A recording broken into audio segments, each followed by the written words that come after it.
It's just like any regular plant, except it's also a classified drug. It can make you high, and it's still illegal in more than 190 countries around the world. I'm talking about marijuana. Nowadays, the world is not so fearful. In the US, for example, more than half of the states have legalized marijuana for medical use, 8 of them also allowing it just for fun. Their justification, it can be therapeutic. It'll wipe out the unregulated black market and offers millions of dollars in tax revenue. But what about the environment? As cannabis becomes a hefty industry, like any other, it's going to have a hefty footprint. Cannabis is extraordinarily energy intensive to grow. In fact, it is arguably the most energy intensive agricultural commodity in our ecosystem because of the amount of cannabis that is grown indoors.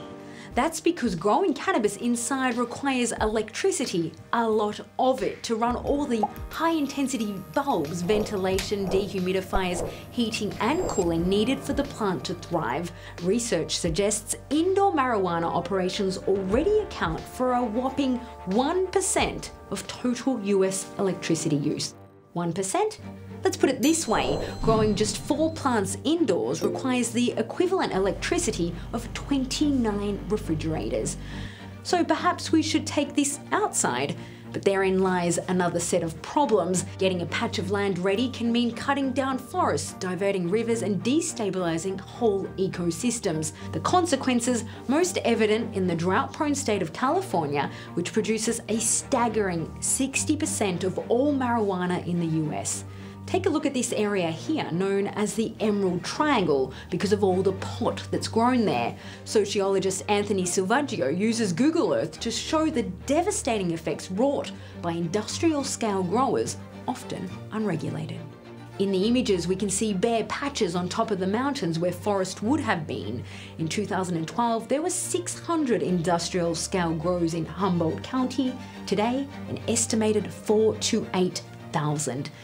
It also doesn't help that marijuana is thirsty. A single plant needs 23 litres of water every day, double the amount of grapevines. Here, a raid undertaken by the California Department of Fish and Wildlife. The location, an illegal farm in Mendocino County with a network of ponds diverting water across the property. It was considered a small operation, but still big enough to haul out more than 2,500 plants with a street value of $10 million US. We don't care so much about the actual marijuana, but the destruction to the environment. It's devastating when even a small little creek is dammed up and they steal the water and divert it into swimming pools, into large ponds that they dig out. And what that does is it robs the land, the fish, and the animals downstream from that, literally of their life source. Now let's add pesticides and other poisons to the mix. A type of rodenticide found on cannabis farms has been blamed for pushing a threatened species to the brink of disappearance. Think it's a one-off case? Think again. One study found that 84% of California's medical marijuana contained concerning levels of pesticide residue. So with all this in mind, is it possible to grow marijuana sustainably? Some say yes. Legalization could help by setting standards for energy, water and land use. The state of Colorado, for example, requires growers to either use 100% renewable energy or compensate by paying a fee. Others say high-tech greenhouses are the answer with LED lights and rainwater. To explain more what sustainable marijuana might look like, we're joined by Florent Bouffier, graduate of America's first cannabis college.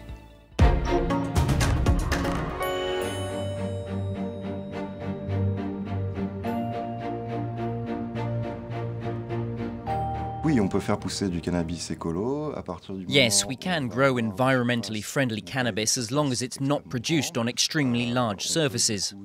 We could split up the different steps of the process across several producers. That's why we shouldn't restrict the number of grower permits. We have to be very precise regarding regulations. For example, ban the excessive use of pesticides, water or lighting, while at the same time being flexible enough to encourage people to embrace this crop and adopt the right methods of growing it. S'approprier les bonnes méthodes de culture.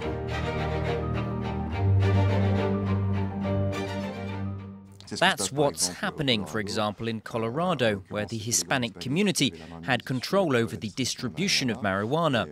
In Colorado, the Hispanic gangs have completely disappeared. They've moved to other states because they no longer have a market, because people have access to a high-quality product, cannabis that is clean and legal. There may just be another solution. Plans are underway to set up a champagne-like system of labels for marijuana, a kind of cannabis appellation. If a certain appellation is linked to environmentally friendly practices, you can be sure that the product you're buying is not only of the highest quality, but also sustainably sourced, pesticide-free and carbon neutral.